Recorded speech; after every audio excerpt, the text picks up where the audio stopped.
समझाने मेरी बात ना। तो आगे हम थोड़ा सा सब लेते हैं। तो दूसरा जो मेरा टॉपिक रहेगा, बात नहीं कीजिएगा, दूसरा रहेगा मेरा प्रारंभिक जीवन। अशोक का क्या है बाबू? प्रारंभिक जीवन। याद रखिएगा, दो ही इतिहास में ऐसा राजा मिलेगा जो कि दो राजा के नाम का सम्राट लगा हुआ है। सम्राट अशोक गद्दी पर कब बैठता है पता है आप लोगों को? पता है कोई? 900 और 97। राज्याभिषेक कब होता है? यही एक राजा है जो कि गद्दी पर बैठने के बाद 4 साल के बाद इनका राज्याभिषेक होता है। 271 ईस्वी में ये गद्दी, 271 ईसा पूर्व में ये गद्दी पर बैठते हैं, ठीक है ना। और 269 ईसा पूर्व में इसका क्या होते हैं? राज्याभिषेक होते हैं। इतिहासकार राय चौधरी कहते हैं कि ये 4 साल ये क्या कर रहे थे? तो पता चला कि नहीं, अपने जितने भी इनके भाई थे, क्योंकि आपको पता है बिंदुसार को बहुत सारी पत्नियां थी, तो बहुत सारे, और कहा जाता है उस समय जो किसी का मानना, मतलब उस समय के व्यक्ति का मानना था, क्योंकि वंशानुगत पद था, वंशानुगत में कहना था कि नहीं, जो बड़ा बेटा होगा ना वही गद्दी का हकदार, वही उत्तराधिकारी बनेगा। तो बड़ा बेटा तो था सुशील, था ना। तो वैसे कि कौन बनना चाहिए राजा? सुशील। लेकिन अशोक कैसे बना? तो इतिहासकार यही कहता है, बौद्ध ग्रंथ का दिव्य बदान कि अशोक ने अपने 99 भाई को मार दिया और गद्दी पर बैठ गया, और उसी मारने में उनको 4 साल लग गया, और 4 साल लगने के बाद 269 ईसा पूर्व में इनका राज्याभिषेक हुआ। अर्थात राज्याभिषेक हुआ कि आज से मौर्य का साम्राज्य का राजा अशोक। जब अशोक गद्दी पर बैठता है तब ये चंड अशोक रहता है। क्या रहता है? क्योंकि इसको पता है कि अपना साम्राज्य को हमें क्या करना है? विस्तार करना है। लेकिन अपने राज्याभिषेक के 8 वर्ष के बाद, कितने वर्ष के बाद बाबू? 8 वर्ष के बाद यही उड़ीसा, उड़ीसा याद है ना, कलिंग एक जगह का नाम है वहां पे, और वहां प्रसिद्ध था हाथी। क्या प्रसिद्ध था वहां का? हाथी, ठीक है। और वो व्यापारिक दृष्टिकोण से बहुत महत्वपूर्ण था। मौर्य चाहता था कि हमें श्रीलंका से व्यापार करें और इंडोनेशिया से व्यापार करें, इसके लिए उसे कलिंग पर आक्रमण करना बहुत ही जरूरी था। तो प्रारंभिक जीवन को देखेंगे, और उसके बाद इनका जो एक मुख्य रूप से जीवन देखेंगे, वो जीवन रहेगा इनका बाबू कलिंग का युद्ध। क्या रहेगा बाबू? कलिंग का युद्ध कब हुआ है बाबू? 261, 8 वर्ष बोले ना, राज्याभिषेक के 8वें वर्ष कलिंग का युद्ध हुआ था। तो 261 ईसा पूर्व। अभी एक बात और सीखना है। इतिहास पढ़ना है, एग्जाम तो होगा ही होगा, पास होंगे 4 क्वेश्चन पूछेगा पूरा प्राचीन से, वो भी आपका भाग नसीब रहा तो 3 गो बनेगा, 2 गो बनेगा, नहीं तो 1 गो भी बनेगा। ये बात है सब, है ना। लेकिन सीखना है जीवन में, ये सीख बहुत। अब सोचो, ये व्यक्ति कुछ समय में चंड था। चंड का मतलब अपने पिताजी के तरह, अपने दादाजी के तरह, ये बहुत ही साम्राज्यवादी दृष्टिकोण का व्यक्ति था, यानी साम्राज्य का विस्तार करना था। लेकिन एक कलिंग के युद्ध में इनके हृदय को क्या हुआ? वहां पे इतना नरसंहार हुआ, 1.5 लाख आदमी को बंदी बनाया गया, 1 लाख आदमी की हत्या हुई, मृत्यु हुआ। और कहा जाता है उसी कलिंग, जो आप उड़ीसा के तट में, वहां पे नदी एकदम खून से बहने लगी, उसको देख के इनका हृदय क्या हो गया? परिवर्तन हो गया। तब इसी घटना अर्थात 261 ईसा पूर्व से ही कहा जाता है इसी साम्राज्य का राजा कई सारे संदेश दिया, धम्म का संदेश दिया। किसका संदेश दिया? धर्म को ही प्राकृत भाषा में धम्म बोलते हैं। बात याद रखोगे ना। जैसे आज के समय में प्रचलित भाषा कौन सा? हिंदी है ना। जब बौद्ध धर्म चल रहा था ना, तो उस समय प्राकृत भाषा चल रहा था, संस्कृत भाषा का उतना कोई योगदान नहीं। कौन सा भाषा का योगदान था? तो आप याद रखिएगा। तो ये व्यक्ति सम्राट ने बोला कि अरे बाबू, हम कौन सा धर्म अपनाएंगे? धर्म को ही प्राकृतिक भाषा में क्या बोलेंगे? धर्म। याद रखना, इस शब्द को बार बार उपयोग करेंगे। अच्छा, फिर बात सोच के देखिए। अब ये व्यक्ति बोला कि हमको कुछ कमाना है, पुण्य। इसने कमाया तृतीय बौद्ध सम्राट को। अब हमको एक सोच के बताओ कि कलिंग युद्ध से पहले हुआ बौद्ध संगति, तृतीय बौद्ध संगति की बाद में हुआ? तो बोलने सही, तो बोलने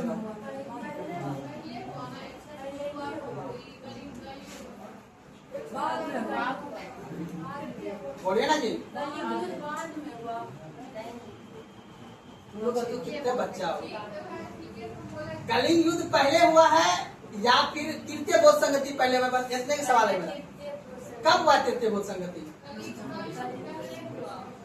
तृतीय बोध संगति हुआ कब? 250। ये हुआ है 261 में। तो पहले कलिंग हुआ होगा तब ना तृतीय बोध संगति हुआ। ईसा पूर्व है ना।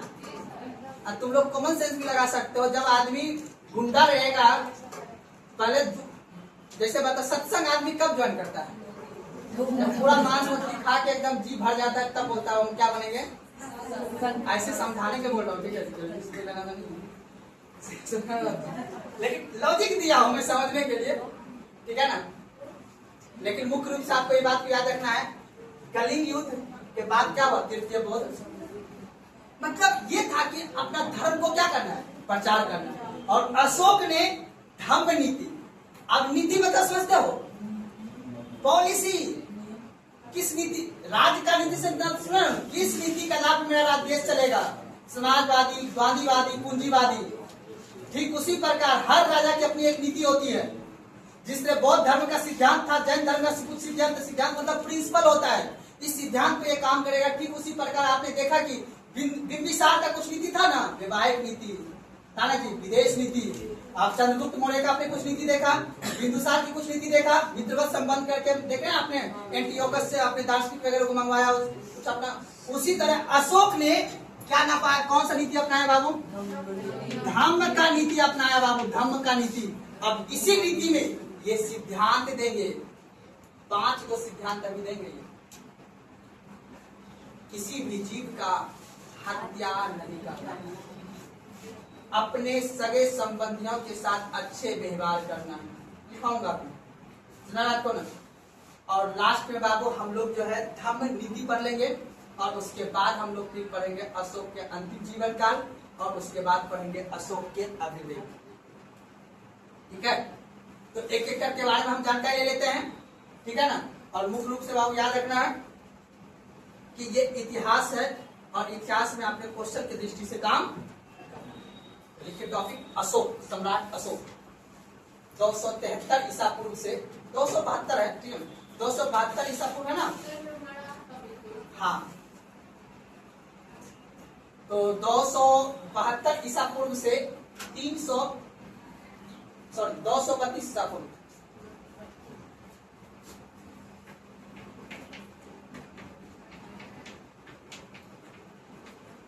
दो सौ 32 ईसा पूर्व। 32 की 72 आप देखिए क्या लिखा है। यहाँ लिखे हैं। तुम लोग का दिमाग बड़ा कमजोर है। सर आप बोल रहे थे वही पढ़े बोल। सही है, लिखा है, गलत कहाँ लिखे हैं? पहले क्या बोले लिखिए 272 ईसा पूर्व से 232 ईसा। लिखिए अब इसके नीचे सबसे पहले स्रोत, जानकारी का स्रोत। हमें कहां से पता चलता है सम्राट अशोक के बारे में?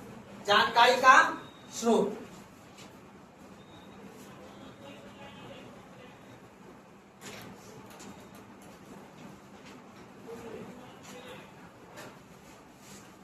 लिखिए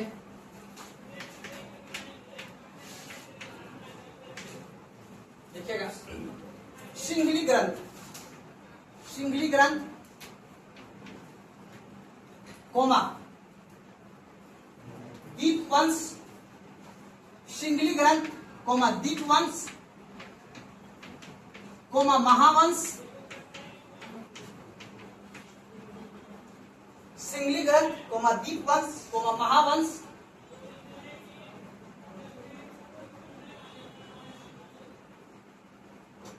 तथा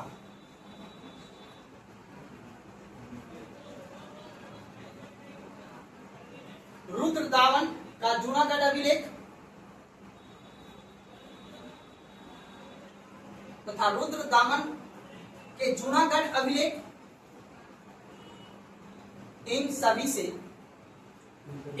से रुद्रदामन के जूनागढ़ अभिलेख, जूनागढ़ रुद्रदामन के जूनागढ़ अभिलेख।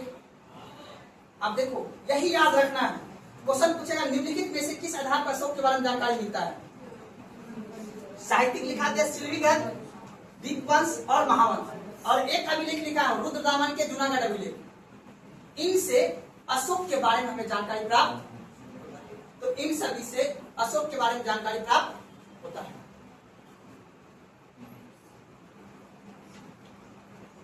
अब लिखेगा टॉपिक प्रारंभिक जीवन, अशोक का प्रारंभिक जीवन, अशोक का प्रारंभिक जीवन, अशोक का प्रारंभिक जीवन।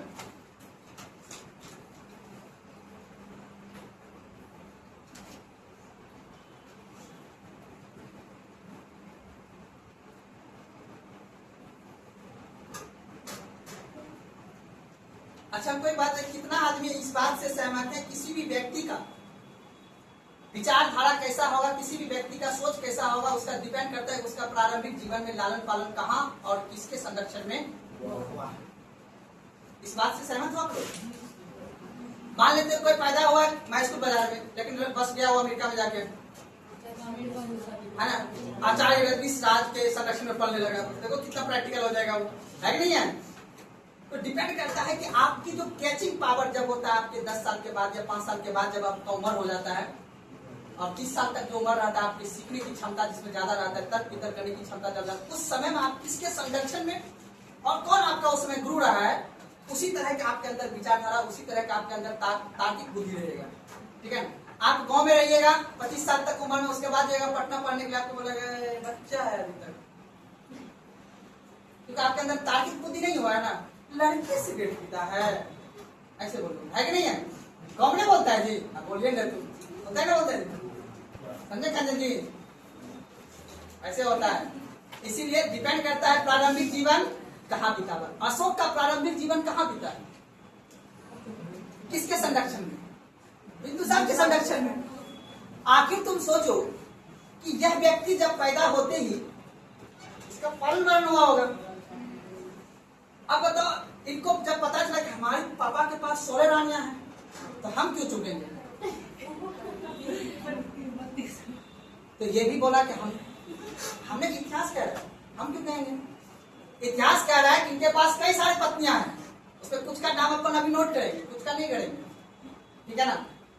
अब यहाँ पे इनके हम बस मुख्य रूप से मैं इतिहास में आपके इनका प्रारंभिक जीवन, आप देखो कुछ समय ये शासन करता है, कुछ समय शासन करने के बाद इनको आपको पता है कि उज्जैन का इसको राज्यपाल नियुक्त कर दिया जाता है। उसके बाद आगे चल के ये 272 ईसा पूर्व 273 ईसा पूर्व में जाके ये सियासत पे बैठता है, जब बिंदुसार की हत्या कर देता है।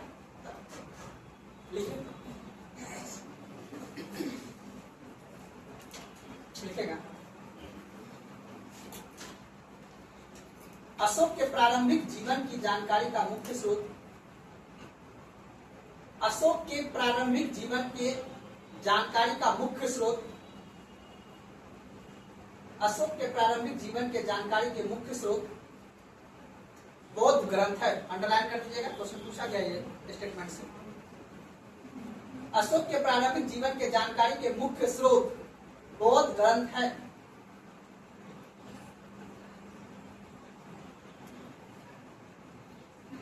इनका जन्म 304 ईसा पूर्व पाटलिपुत्रा में हुआ था। इनका जन्म 304 ईसा पूर्व में, 304 ईसा पूर्व में पाटलिपुत्रा में हुआ था।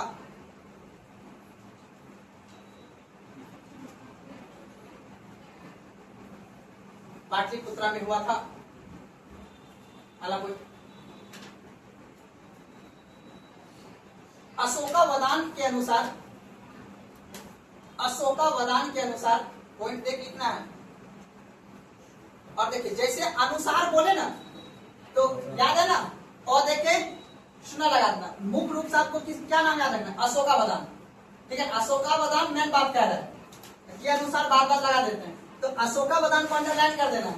तो अब इसके नीचे जो पॉइंट लिखा रहा हूं, मतलब आपको ये समझ लेना कहा अभी जो मैं बात लिखाऊंगा कि कौन कह रहा है, ये कह रहा है, अशोकावदान कह रहा है। सुना रहे बात को ना? इसलिए क्वेश्चन जब आप पढ़िए रिवीजन घर में रूम में क्या कीजिए, तो आप ये समझिए कि हाँ सर क्या लिखा है पॉइंट को, उस पॉइंट के आधार पर इस बात को समझा।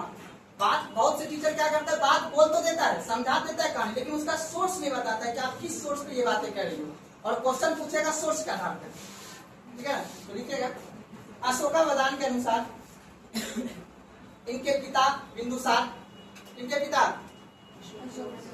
बस इतना ही लिखना। इनके पिता बिंदुसार, कोमा, माता शुभदांगी, माता शुभदांगी, माता शुभदांगी,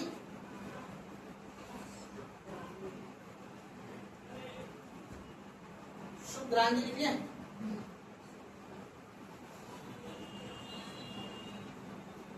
तथा तथा इसके माता को, तथा इसके माता को, तथा इसके माता को सिंगली अनुस्तुतियों में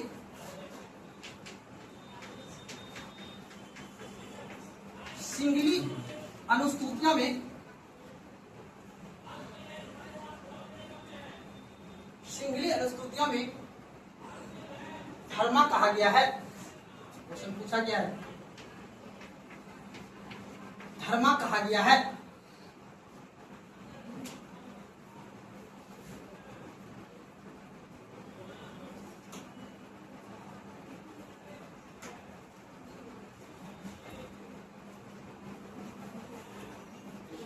अगला पॉइंट, महाबोधि वंश के अनुसार, अगला पॉइंट महाबोधि, महाबोधि वंश के अनुसार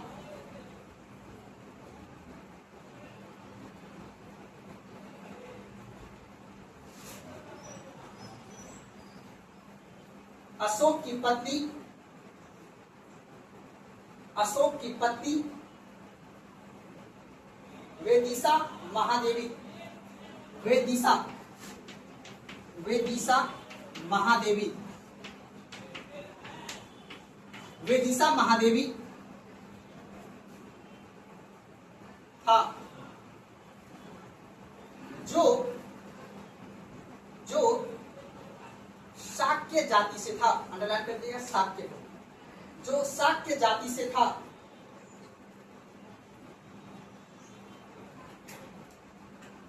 इसी से जो शाक्य जाति से था, जो इसी से अशोक के, इसी से अशोक के पुत्र, इसी से अशोक के पुत्र महेंद्र, महेंद्र और पुत्र महेंद्र और पुत्री संघमित्रा, पुत्री संघमित्रा, संघमित्रा का जन्म हुआ था।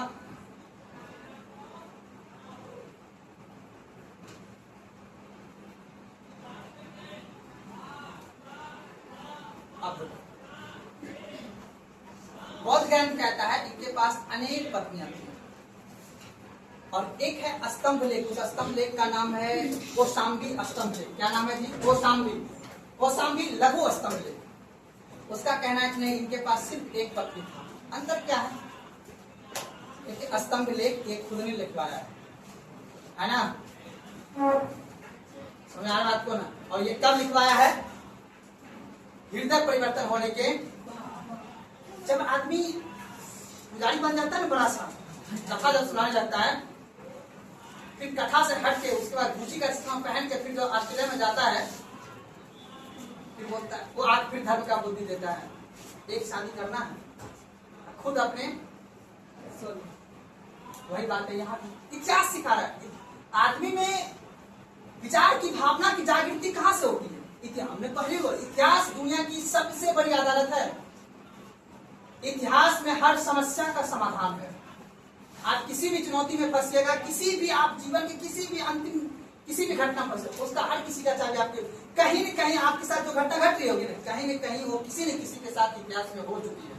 बस आप इतिहास को पढ़िए, स्टार्टिंग से उठाइए, चाहे वर्ल्ड का इतिहास को पढ़िए, चाहे इंडिया के इतिहास को पढ़िए या चीन का इतिहास को पढ़िए, आप अमेरिका के इतिहास को पढ़िए, तो आपको पता चलेगा कि आपके जीवन में जो घटना बढ़ रही है ना, हो रही है ना, वो कहीं न कहीं किसी न किसी राजा या किसी न किसी शासन काल में वो घटना हो चुकी है।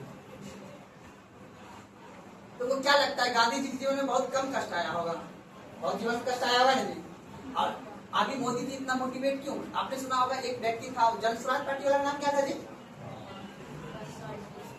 बोलो ना प्रशांत, हाँ जो पीके जी बोलते हैं हमको एक बात बताओ, गांधी जी एक स्टेटमेंट दिया था 1917 ईस्वी में। जब गांधी जी, ध्यान सुनिएगा इस बात को, उनके मन में ये विचारधारा क्यों आया, पीके के मन में, उनके मन में, प्रशांत किशोर जी के मन में, उनके मन में ये विचार क्यों आया कि हमको एक पार्टी बनाना है?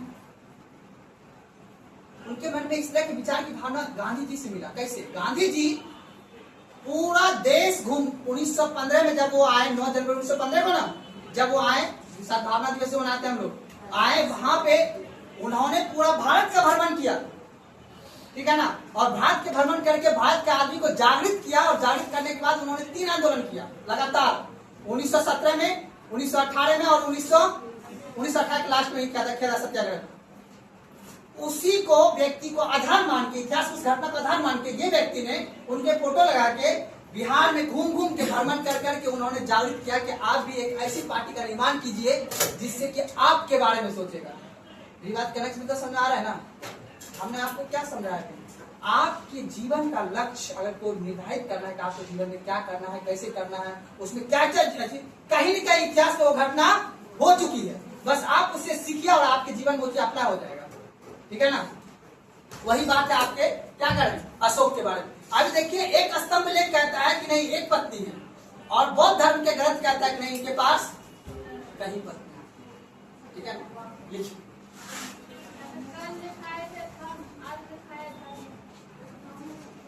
ये देखिए आप थोड़ा कॉन्फिडेंट कीजिए। हम क्या बोले हैं, सिंगली अनुस्मृतियां जो है ना, ये पुस्तक का नाम, उस पुस्तक में अशोक के माता जी को बोला गया है धर्मा, नाम है ना, समझे ना? अशोक के माता का नाम क्या है, सुधांग्या भी लिखा है ना, उनके माता का, ये है धर्म, अलग टॉपिक है। अच्छा कोई आप पूछिए हमसे, पूछिए आपसे पूछिए।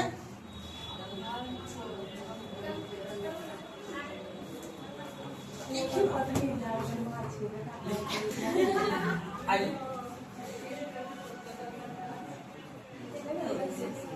चलिए आगे पढ़ लेते हैं।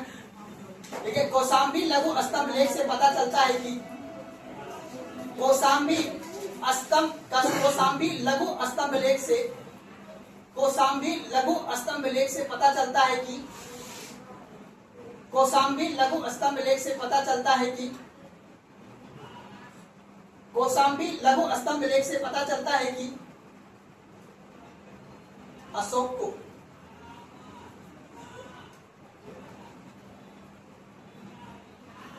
सिर्फ एक पत्नी थी, अंडरलाइन कर दीजिएगा। कौशाम्बी लघु स्तंभ लेख से पता चलता है कि अशोक को सिर्फ एक पत्नी थी, जिसका नाम कुरुवाकी, जिसका नाम यहाँ लिखे हैं कुरुवाकी। हाँ,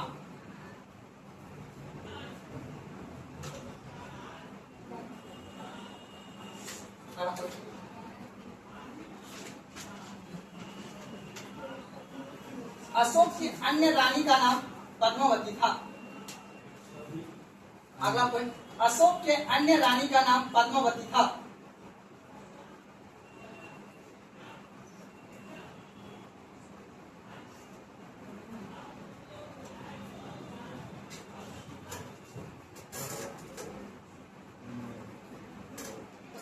लिखिए ना, अशोक का अन्य रानी का नाम पद्मावती था। अब ये था इनके पत्नी, एक पत्नी वाला नाम याद रखिए, कुरुवती लिखा है ना यहाँ पे, कुरुवाकी का नाम था, याद रखिए, पूछा गया एग्जाम में क्वेश्चन, ठीक है ना? चलिए अलग टॉपिक लिखिए आप लोग सब टॉपिक। अशोक का राज्यरोहण, अशोक का राज्यरोहण, अशोक का राज्यरोहण,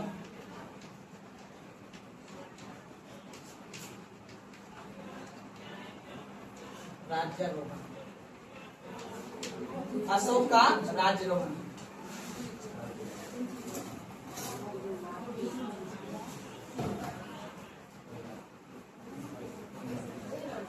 लीजिएगा अशोक का राज्यरोहण।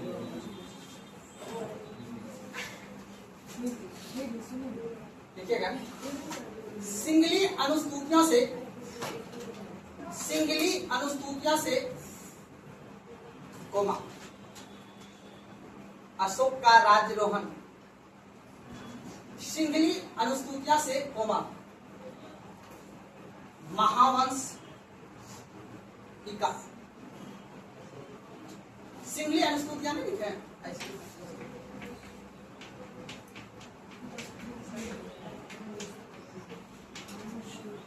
सिंगली अनुस्तुतियां कोमा महावंश टीका एवं दीप वंश में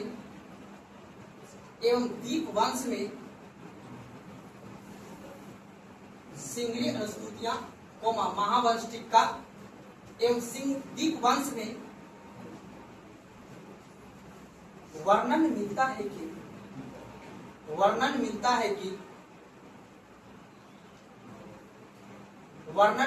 कि याद रखिएगा तीनों चार पॉइंट को।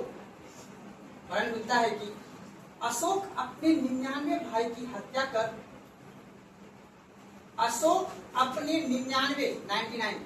99 भाई की हत्या कर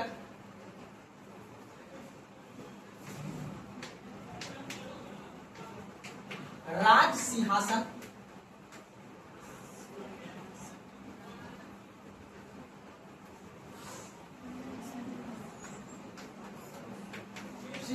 प्राप्त किया था। राज सिंहासन प्राप्त किया था।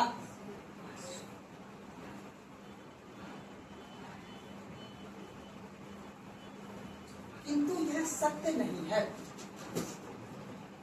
ये अपने तरफ से हमने जोड़ दिया क्योंकि नीचे हम कारण बता रहे हैं।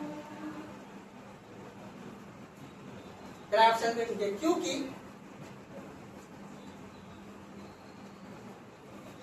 लिखिएगा क्योंकि अशोक के 5वें अभिलेख में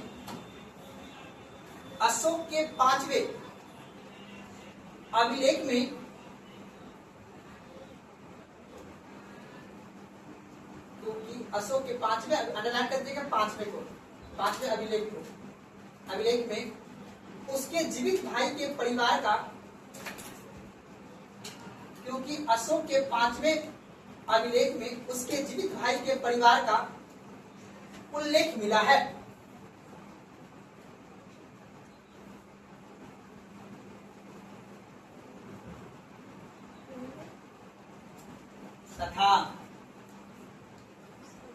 तथा उसमें लिखिएगा तथा अशोक के शासन के 13वें वर्ष में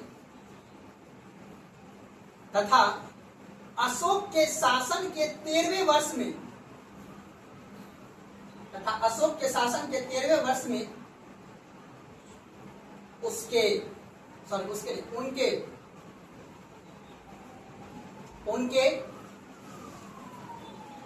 अनेक भाई बहन जीवित होने का साक्ष्य मिले हैं। अशोक के शासन के 13वें वर्ष में उनके अनेक भाई बहन जीवित होने के साक्ष्य मिले हैं। क्या बाबू? आप पहले बोले का सच बोले भाई बहन जीवित होने के साक्ष्य एक ही बात। अब तुमको एक बात बताइए, 13वें वर्ष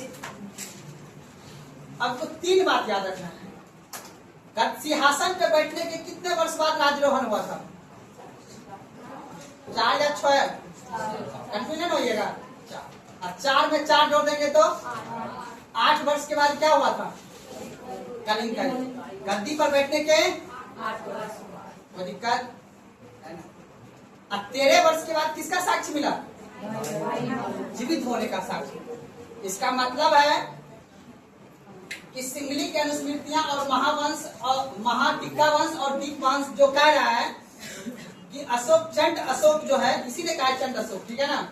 ये अशोक जो है अपने 99 भाई को मार के गद्दी पर बैठा हुआ है, जो इतिहास में ऐसा संदेश दिया है, ये गलत है ना जी। कोई भाई अपने भाई विश्वास करेगा कि सत्ता पाने के लिए 99 भाई को मार दिया?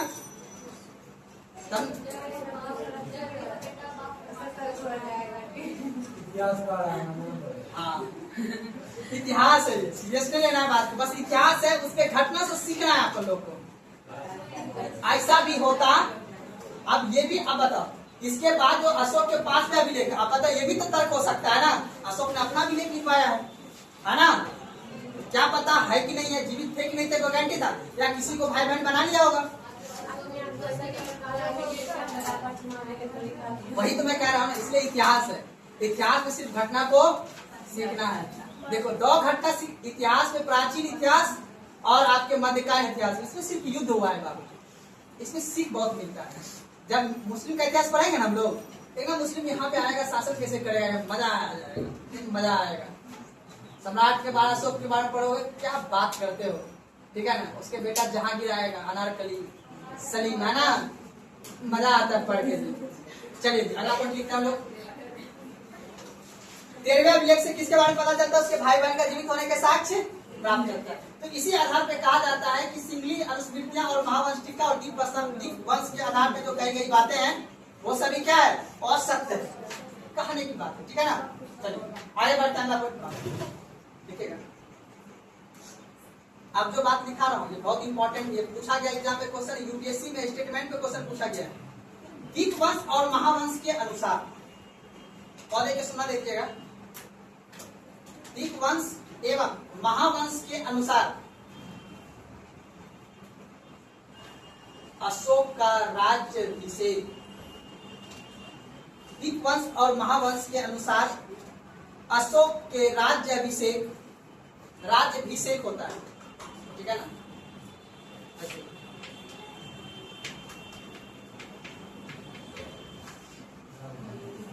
ये युवा है, राज्याभिषेक, उसके राज सिंहासन की तिथि से दीप वंश और महावंश के अनुसार अशोक के राज्याभिषेक उसके राज सिंहासन की तिथि से, राज सिंहासन की तिथि से 4 वर्ष बाद हुआ था।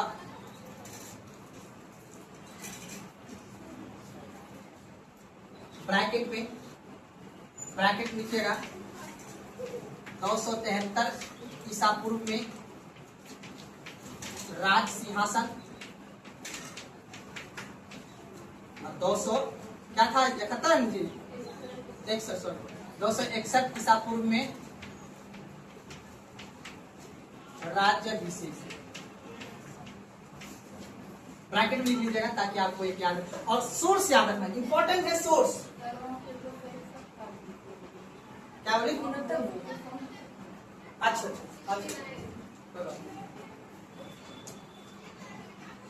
चलिए अगला पॉइंट लिखिएगा।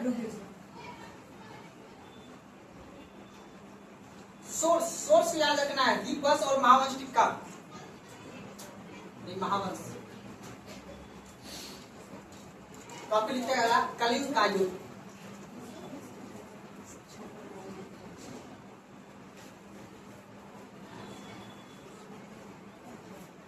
अब देखो इतिहासकार तो ये भी कह रहा है कि ये 4 साल होने की वजह कारण था कि उसने अपने उत्तराधिकारी को प्रश्न करने में टाइम लगा दिया। यहाँ से क्वेश्चन नहीं बनता है, ये सिर्फ फैक्ट है, कहानी समझने के लिए, ठीक है। उतना बहुत पढ़ोगे बहुत टाइम लग जाएगा, ठीक है। मेरा उद्देश्य हमेशा रहता है कि नहीं, क्वेश्चन को बस समझ के थोड़ा सा काम को करना है, बाकी कहानी आपको यूट्यूब पे मिल जाएगा, देख लीजिएगा तो मजा आ जाएगा, ठीक है ना। लेकिन एग्जामिनर भी जानता है कि उसको क्या पूछना है, आप सोर्स के आधार पे बात को करना है। दीप वंश और महावंश याद रहेगा ना, कोई दिक्कत है ना। चला के टॉपिक कलिंग का युद्ध, ब्रैकेट में 261 ईसा पूर्व, कलिंग का युद्ध 261 ईसा पूर्व। कहां से पता चलता है कलिंग के युद्ध के बारे में, ये तो सब जानते हो, ये तो 1000 बार क्वेश्चन पूछा गया है। बोले रे आशीष कुमार, बता सकते हो? आशीष नहीं बता पाएगा, कौन बता सकता है जी? आप बताइए, आपका नाम नहीं भूल जाता, आप बताइए। ये तो छोटा सा 13वें अभिलेख से, अशोक के 13वें अभिलेख से पता चलता है, क्या चलता है जी? अरे पीछे हंस रही है आपकी दोस्त, इतना नहीं पता है, आज बेइज्जती कर दी आपकी, ठीक है ना। पढ़िए, छोटा सा बात है, इसलिए तो मैंने यहाँ से कॉन्फिडेंस से पूछा। ये क्वेश्चन पूछा गया कि अशोक के कलिंग के युद्ध के बारे में जानकारी कौन सा अभिलेख से पता चलता है? अशोक के 13वें अभिलेख से। देखिए टॉपिक, मेन टॉपिक है अशोक के कलिंग का युद्ध ब्रैकेट में 261 ईसा पूर्व। अब लिखिए इसके नीचे, बच्चा बस सवाल पे लिख लीजिए। अशोक के 13वें शिलालेख से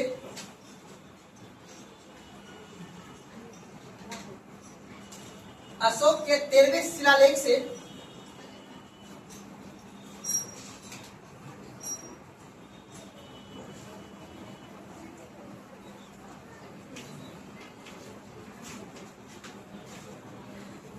ऐसे रहेगा किताब में लिखा हुआ, जैसा आप लिखे है ना, ऑप्शन में चले लिया जाएगा, ऑप्शन में ऐसे तो कोशिश कीजिएगा वो भी सही लिखा, वहां तक तो सही है, वहां पे देख लेना है, ठीक है ना।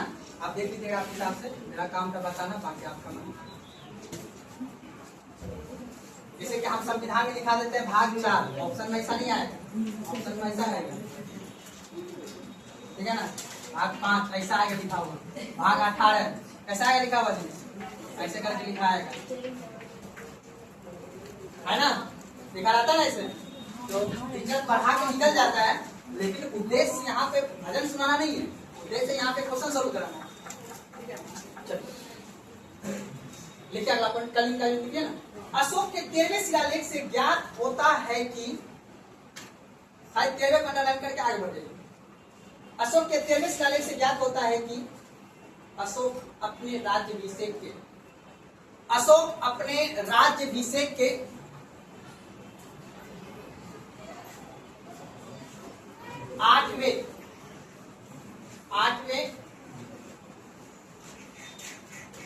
8वें ब्रैकेट लिखेगा 261 ईसा पूर्व, बंद कीजिए ब्रैकेट से। अपने राज्याभिषेक के 8वें ब्रैकेट में 261 ईसा पूर्व, बंद कर दिए। अब लिखिए 8वें वर्ष में कलिंग का विजय किया था, जैसे क्वेश्चन बनता है इसी लाइन से क्वेश्चन बनेगा, बस दिमाग बैठा देना बाबू, क्वेश्चन जो बनेगा देख लो, उसी क्वेश्चन के आधार पर मैंने ऑब्जेक्टिव बनाया है। एकदम कलिंग सटा हुआ ये तट पे, ठीक है। सरिस्का नेशनल पार्क कहाँ पे है? सरिस्का नेशनल पार्क नाम नहीं सुने? उड़ीसा में ऐसा है, उड़ीसा में नाम, इसी सरिस्का में पाया जाता है हाथी, बहुत बढ़िया लड़ाकू वाला, लड़ाकू अंगार का। और यही पसंद आ गया किसको? भाई अशोक को। किसको? अशोक को आ गया। और दूसरी बात, अगर आपसे क्वेश्चन स्टेटमेंट देके पूछ दे कि कलिंग का, अब लिखाऊंगा, कलिंग का युद्ध होने के पीछे का क्या कारण था, 3-4 कारण है बाबू। पहला कारण यह था कि अशोक का साम्राज्यवादी दृष्टिकोण, 261 ईसा पूर्व जो है ना, 261 ईसा पूर्व, जब तक कलिंग का युद्ध नहीं होगा तब तक चंड अशोक था। बाप के तरह ही, दादा के तरह ही उसका भी दृष्टिकोण था, समाज का क्या करना है, विस्तार। और जिसका नजरिया, दृष्टिकोण मतलब समझते हो, जिसका नजरिया ही हो कि हमें शक्ति प्रदर्शन करके अपना साम्राज्य को क्या करना है, बढ़ाना। जैसे गाँव में एक राजा महाराजा नहीं होता, बोलता है क्या फलों खेत हम ही ले लेंगे, क्या होता है जी, उसका दृष्टिकोण कैसा है, साम्राज्यवादी दृष्टिकोण, है ना। और किसी का होता है उपनिवेशवाद दृष्टिकोण। उपनिवेश मतलब समझते हो, इतना होगा कर्जे दे देवे ना, तो सारा रुपया हमने ले लो, पहले कर्जा तो ले, बेटी पिया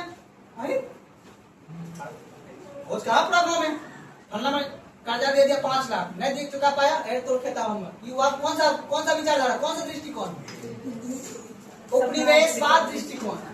एक होता है साम्राज्यवाद, गाँव में ऐसा सवाल भी पाया जाता है, पहले शिक्षक रखोगे सब तब ना। इसमें होता है 2, एक फूफा एक जीजा, नाम सुने हो ना जी सर। इसी दोनों के विचारधारा में नजर आता है, साम्राज्यवादी दृष्टिकोण और बोलो ना जी उपनिवेशवाद दृष्टिकोण।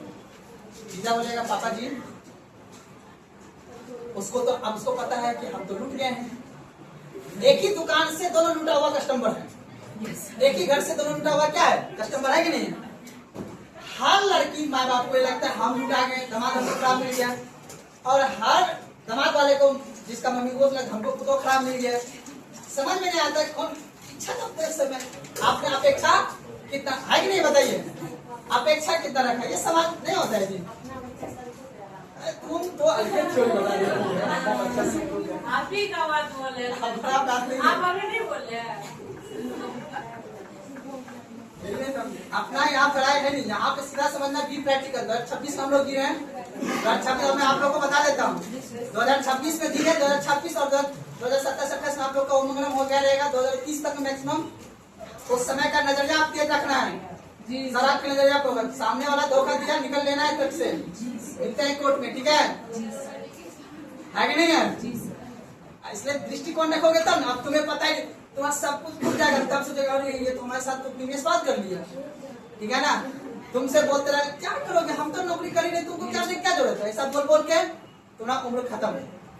फिर उसके बाद तुम्हें साथ क्या करेगा, वो अपनी देश तरह गुलाम बनाएगा तुमको।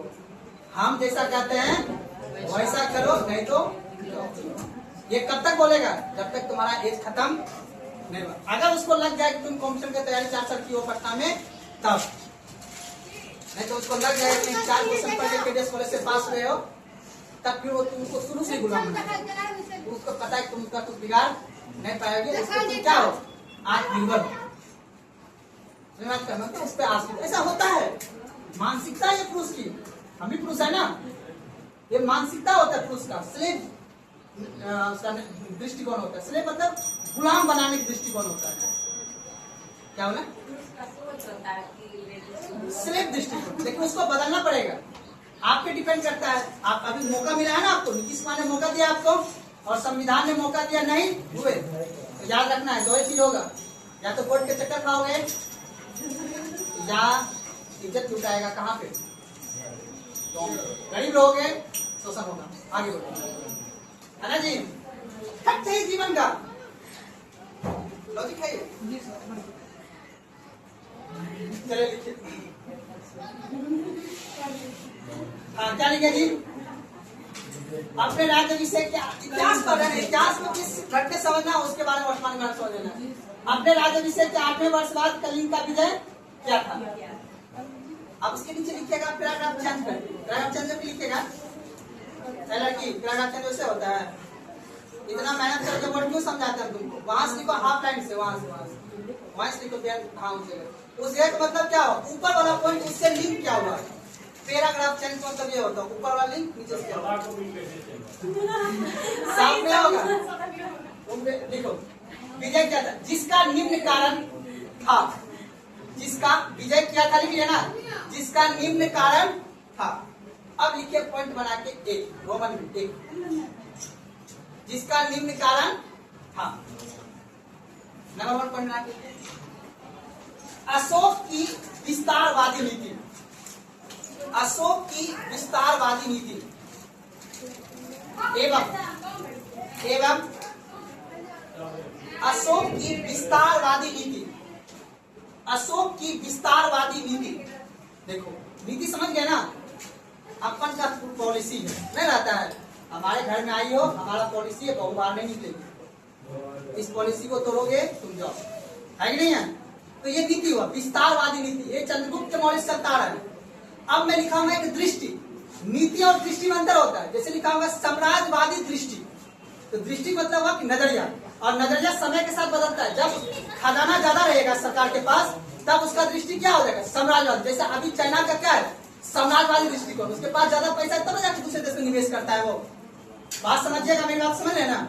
और एक होता है नीति, नीति शुरू से स्टार्टिंग से होता है, और दृष्टिकोण समय के हिसाब से बदलता रहता है। और दृष्टिकोण एक व्यक्ति विशेष होता है। जैसे नेहरू जी का जो दृष्टिकोण था वही इंदिरा गांधी का नहीं था, वही आज के समय नरेंद्र मोदी का नहीं है, ये दृष्टिकोण है। और नीति क्या होता है, जैसे विदेश नीति जो मेरा शुरू से चलता है वही लगभग चलता रहता है। समझ में आ रही बात ना, याद रखें। तो मैंने क्या लिखा, अशोक की विस्तारवादी नीति, पहला कारण एवं साम्राज्यवादी दृष्टिकोण, एवं साम्राज्यवादी दृष्टिकोण।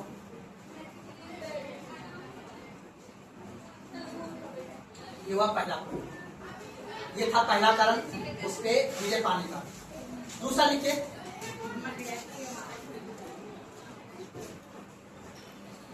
कलिंग की भौगोलिक दृष्टिकोण नहीं, कलिंग की भौगोलिक स्थिति।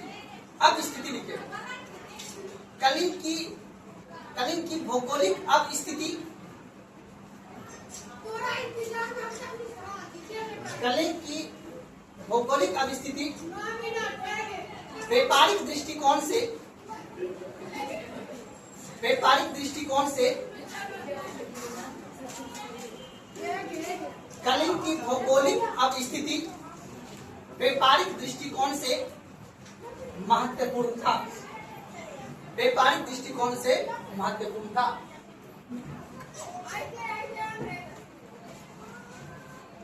एक बात बता देता हूँ, आज याद रख लेना मेरी बात। अगर हम लोग तो चल बस व्यापारिक दृष्टिकोण से मतलब याद समझ गए। अब जो बात बताने जा रहा हूँ, ये बात अपना होगा 2070 के बाद। कब अपना होगा? तब तक अपन लोग जाने बचे, तब तक अपने बेटे बेटियां के लिए काम करके जाना। अगर किसी का नदी के किनारे जमीन है, ठीक है ना, और जमीन उस नदी के जल स्तर से ऊंचा पे है, तो याद रखना 2050 के बाद जो परियोजना आएगी ना, सरकार की नीति रहेगी नदी जोड़ो परियोजना, यानी नदी जोड़ेगा, जनसंख्या बढ़ जाएगा। 2050 के बाद हमारे देश की जनसंख्या लगभग 170 करोड़ हो जाएगा। कितना हो जाएगा? 70 करोड़, 170 करोड़ हो जाएगा। रोड पे 5 मिनट में जाम लगेगा। सरकार इसका विकल्प क्या निकालेगा? नदी ट्रांसपोर्टेशन निकालेगा ना। तो बंदरगाह बनेगा, छोटा मोटा यार्ड बनेगा ना जी। यार्ड समझते हो ना, नाव का रखने का जगह।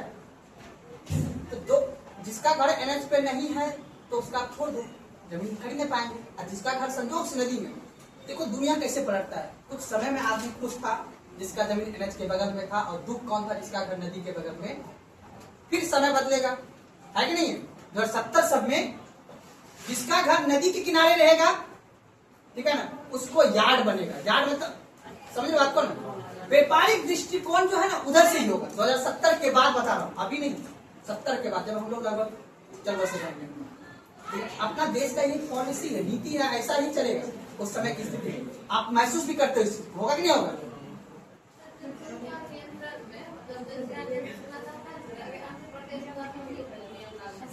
क्या बोले दोस्त, बोलिए। हाँ हाँ, 4 बच्चे पैदा कीजिए। हाँ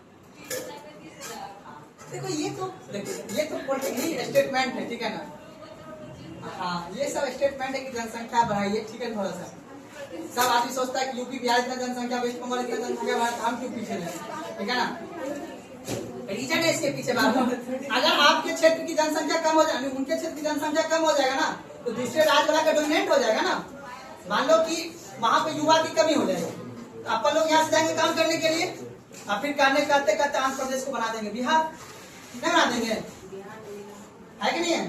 तो इसीलिए वहाँ के जो कर्ता धर्ता है वो इस चीज का अपने जनता से अपने पुरुष महिला से रिक्वेस्ट कर रहा है कि आप इस तरह की, क्योंकि युवा तेलंगाना और आंध्र प्रदेश में ऑलमोस्ट थोड़ा क्या होते जा रहे हैं, खत्म। इसके पीछे एक और रीजन है, वहाँ पे वेल क्लास युवा होता है। एक वो है घर का बच्चा सीधा डॉक्टर इंजीनियर है, ठीक है ना, वो कहाँ चला गया है? इसरो में। कहाँ चला गया है? साउथ चला गया है, या तो फिर दूसरे। इसलिए वहाँ पे लोकल युवा नहीं है, जिससे कि वहाँ की अर्थव्यवस्था को बढ़ा सके। वहाँ की अर्थव्यवस्था कौन बढ़ाता है? हम जैसे बिहार का आदमी, हम जैसे यूपी का आदमी जाके, तब वहाँ का आदमी ने ये अपेक्षा, मतलब वहाँ की सरकार ने ये किया है कि आप 3 बच्चा पैदा कीजिए, 2 बच्चा पैदा कीजिए। सुना बात को नहीं, ये एक रीजन है। अपने यहाँ बिहार और यूपी में यूथ पॉपुलेशन ज्यादा है। अभी एक बार चाहिएगा ना तो डगमगा जाएगा, कुछ नहीं कर पाएगा बिहार पुलिस, लेकिन चाहना पड़ेगा ना, ठीक है ना। अब चाहने के लिए चाहिए बुद्धि, और बुद्धि के लिए चाहिए क्या? इच्छा पे कंट्रोल। क्या चीज पे कंट्रोल? अब मान लो एक कहावत सुने हो, प्रोटेस्ट सुने, प्रोटेस्ट आंदोलन। मान लो क्या अमरजीत गया प्रोटेस्ट करने, ठीक है, कहाँ? पटना नहीं, खगड़िया गया है, ठीक है ना। कैसे गए खगड़िया? मान लो ध्यान सुनते हैं, अमरजीत किसी को लेके जा रहा था एम्बुलेंस में, जाम लग गया, और जाम लग गया और उस व्यक्ति का देहांत हो गया एम्बुलेंस में। अब अमरजीत का कोई खास आदमी था, कोई जाने वाने वाला था।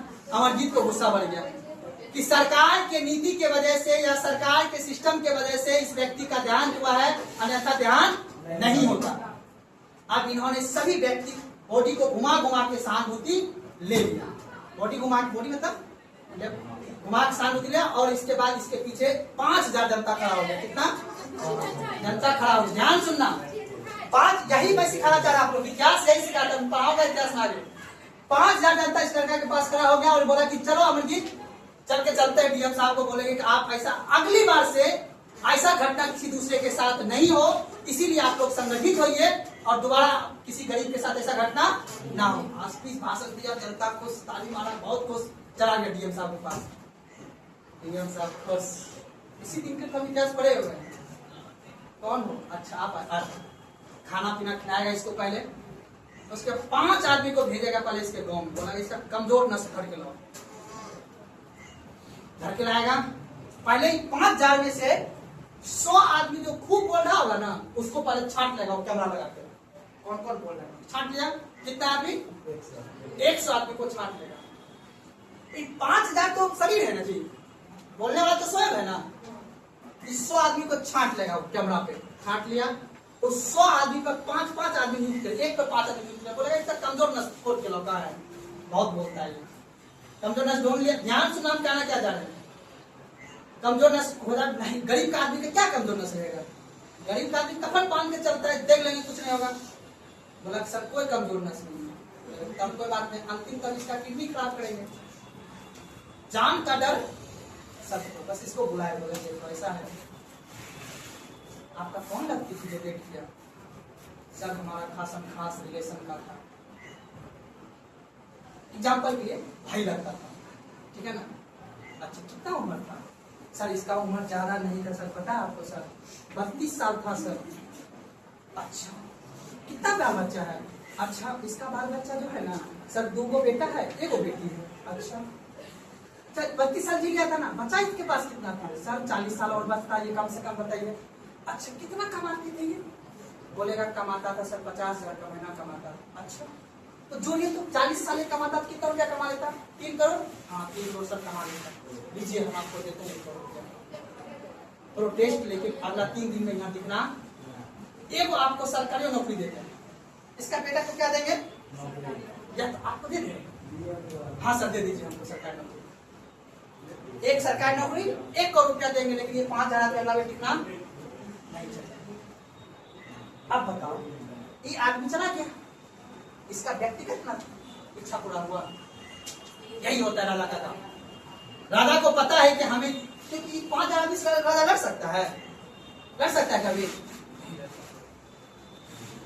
मेरी बात समझे हम क्या बोले? ये सब इतिहास में दिया हुआ है। डीएम तो बैठा हुआ पढ़ के वो प्रोजेक्ट बना है, उसको पता है कि 5,000 आदमी को हम 5 मिनट में शांत चला के यहाँ से घर भेजा देंगे, वो भी संतुष्ट के साथ, दिल पे खुशी भेज के, मतलब जाओ और खुश रहो। अभी आदमी बोलेगा 1 करोड़ रुपया चाहिए, ले लीजिए कोई दिक्कत नहीं, लीजिए। अच्छा 1 करोड़ रुपया, उसमें तो 30% टैक्स कट जाएगा, बचा 70 लाख रुपया। अच्छा 3 बार इंस्टॉलमेंट में देंगे आपको, कोई दिक्कत नहीं। और सब में दे देंगे 70 लाख कोटे से, बीपीएफ को अगर में काम करते रहा उसके बाद कैंसिल, आपको रुपया नहीं मिलेगा। फिर ये आदमी ना देखे फलना मान ने लोग जा दिल के, और बाद जाके अब बताओ ये सब एक भारी में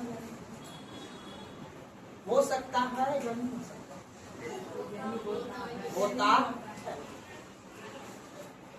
नहीं। तो ये गोबरी का मैसूर का जो पुल है ना, जो हलवा पे जो पुल है, ये पुल एनएच वाला पुल है, ओवरब्रिज बनने में लगेगा 1 से 1.5 साल, बन सकता है। लेकिन कुछ चंद आदमी जो आदमी कभी नहीं चाहता इधर से उस पर, इस पार से उस पार कौन होता है? सब्जी लाने कौन जाता है? अमीर की गरीब? अमीर आदमी कहाँ पे है? अच्छा यहाँ लेकर आइएगा उधर सब्जी उब्जी, पैसा फोन पे कर दीजिए, आइएगा जल्दी आइएगा, सवेरे आइएगा, ठीक है? खाना बना के फिर जाना भी आपके साथ रेस्टोरेंट में। इसको बोलाइए मेड, इसको बोला खाना बनाने के लिए गरीब आदमी महिला होती है ना, जिसका पति धान काट रहा है और उसके साथ जो शोषण करता है अमीर आदमी, शारीरिक शोषण भी और खाना भी बनाता है, ऐसा नहीं होता है समाज में? यही है सच। अब वो आदमी को 2 घंटा खड़े हो जाएगा वो पुलवा पे, रेलवे लाइन पे, तो तुमको फर्क पड़ने वाला है? टाइम का वैल्यू किसका है? अमीर आदमी का। वो ट्रैवल नहीं करता है इधर से, वो ट्रैवल करता है ऊपर। ऊपर में ट्रैफिक है, ऊपर में ट्रैफिक है जी, एरोप्लेन में ट्रैफिक है, इसीलिए एरोप्लेन का निर्माण किया गया। इसलिए सीखो बात, समझो बात, नहीं तो यहाँ पे तुरंत बन जाता। इससे कम भीड़ वाले जगह पे ओवरब्रिज बना हुआ, आप पूर्णिया तरफ जाओगे ना, कम भीड़ है, ओवरब्रिज बना हुआ, लेकिन अपने तरफ यहाँ पे कुछ चंद आदमी होगा ना यहाँ पे, वो बनने नहीं देगा। वही सब बात आगे बढ़ते हैं, सब बात समझते हैं, ठीक है ना। गलत बोले अली साहब, बताए ना होता है, हम भी उसी लाइन में खड़े हैं, हमको शांत कर देगा 2 मिनट, हम लोग कंप्यूटर देख के, ठीक है ना। ऐसा बहुत बोलते हैं, निकालना नहीं यूपीएससी जी सर निकालना, 5 साल जेल में डाल देंगे, फिर ये जेल खत्म हो जाएगा आपका, हम भी शांत हो जाएंगे, है कि नहीं। पुलिस से कभी पंगा नहीं लेना, याद रखना। मैं पहले डीएम और एसपी से कहीं पंगा नहीं लीजिएगा, चाहे आप सांसद क्या बन जाइए, मंत्री बन जाइएगा ना, तब पंगा लीजिएगा, आप उसको भेज दीजिए, कोई दिक्कत नहीं है। लेकिन ये दोनों क्या करेगा, इसके पास लाइसेंस ही गोली होता है, टपका देगा तुरंत में, आपको कुछ नहीं कर पाएगा उसका। धन्यवाद को ना। और दूसरी बात मैंने अभी बोला ना, कोर्ट जब तक आप साबित कीजिएगा नहीं हम निर्दोष हैं, तब तक आपका एज निकल जाएगा। एज कभी कोर्ट नहीं देता। मान लो कि आपका अभी पढ़ने का उम्र है 10 साल, आपको झूठा केस फंसा कर आपको ड्रग्स के केस में रख देगा 8 साल जेल में, तब तक जब तक आप साबित कीजिएगा हम ड्रग्स नहीं लाए थे, तब तक जानते हो ना आप एज खत्म। यही चाह रहे थे हम, होता ही ना होता है, ऐसा कांड हो रहा है देश में, ठीक है ना। आप सुने हो ना कि पुलिस वाला आया घर में रेड मारने के लिए, अपने पॉकेटे में लेकर आया था ड्रग्स का पैकेट, रख दिया, फिर वीडियो बना, अरे इसके घर सबको रोको गाड़ी में, सुने हो ना ऐसा। इसे कभी पुलिस से पंगा, और याद रखिएगा कभी ताकतवर ने पुलिस से पंगा लेना ही नहीं है, उसको सीधे बोला भगवान है, आप कुछ भी कर सकते हैं। नहीं तो सोचोगे ना हम पढ़ लिए 4 बार टिकट, पंगा नहीं, वो अपनी भीड़ रहेगा, कुछ नहीं बोलेगा, बोला अच्छा कोई बात हम ले लेंगे, बता मन मन सोच रहा है।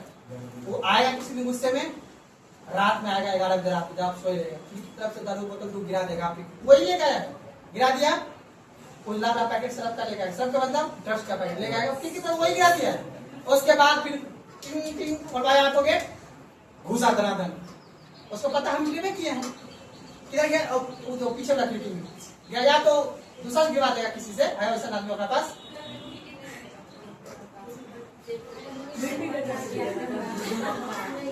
फिर उसके बाद वीडियो बना लेगा उठाने वक्त का, उसके बाद सबको लेके जाके और ले लेगा। अगर गिराने का वीडियो बन गया उसका तो क्या होगा? वो पुलिस है ना,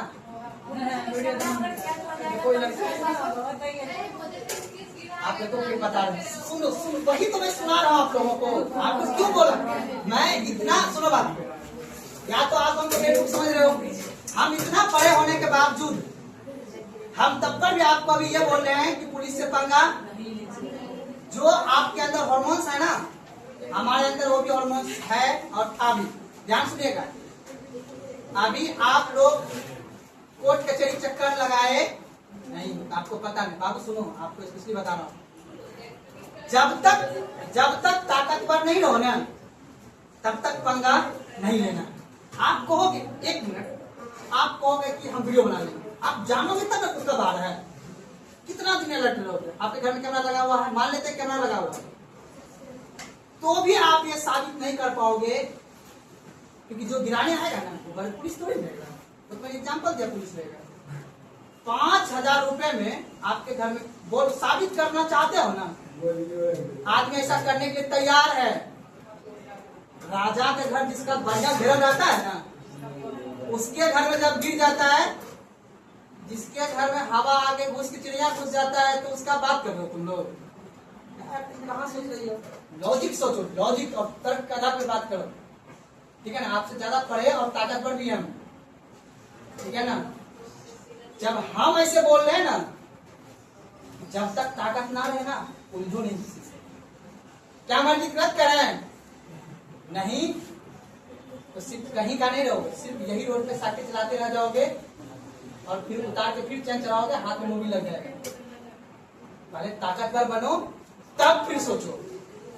नहीं तो तुम्हें, सुनो बाबू एक बात सुनो, विजय डॉक्टर देखे हो, सबको लूटता है ना, कुछ कर पाएंगे उसका, बताओ तो कर पाएंगे कुछ? सोच के बताओ, क्यों नहीं कर पाएंगे उसका कुछ? तुम गरीब हो, या हम अपनी बात करें, हम गरीब हैं, कर पाएंगे कुछ? सिंपल सी बात है। तो इसीलिए मेरा कहने का मतलब है कि उसको पता है कि हमको 5 आदमी उसको डरे। एक ड्रग्स ऑफिसर पता है कौन होता है? जो दवाई का चेक करता है, उसको पैसा देता है 20,000 का। तुम किसको जाए कंप्लेन करती बताओ? तो मैच को थाना में पैसा पहुंचाता हूँ, उसी के पैसा से जो है ना। क्या बोले? पहले ये अपना जैसा आदमी को रोज खेलता है उसके साथ, ठीक है ना? तो इसका मतलब क्या समझे? पहले ताकत लो, उसके बाद आज आगे बढ़ते हैं। जल्दी राजा का टॉपिक है तो अपना कल क्या था भौगोलिक दृष्टिकोण से बाबू? व्यापारिक महत्वपूर्ण था। आराम पर लिखे पड़ा राजा का टॉपिक। आज तीसरा पॉइंट लिखिए, लिखिएगा कलिंग का क्षेत्र, कलिंग का क्षेत्र हाथी के लिए प्रसिद्ध था। कलिंग का क्षेत्र हाथी के लिए प्रसिद्ध था। किसका कारण है? चौथा, कलिंग सूती वस्त्र निर्माण के लिए प्रसिद्ध था। कलिंग सूती वस्त्र के निर्माण के लिए प्रसिद्ध था।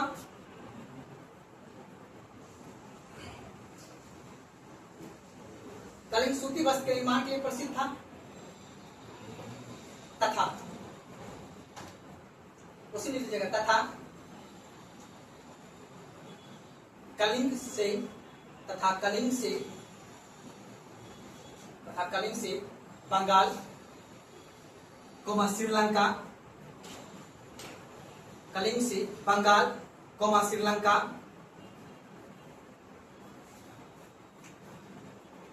एवं दक्षिण पूर्व एशिया में, एवं दक्षिण पूर्व एशिया में व्यापार होता था, व्यापार होता था।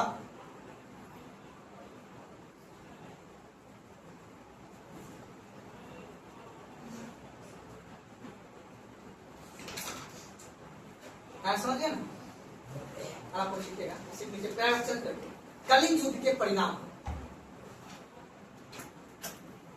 रहने दे।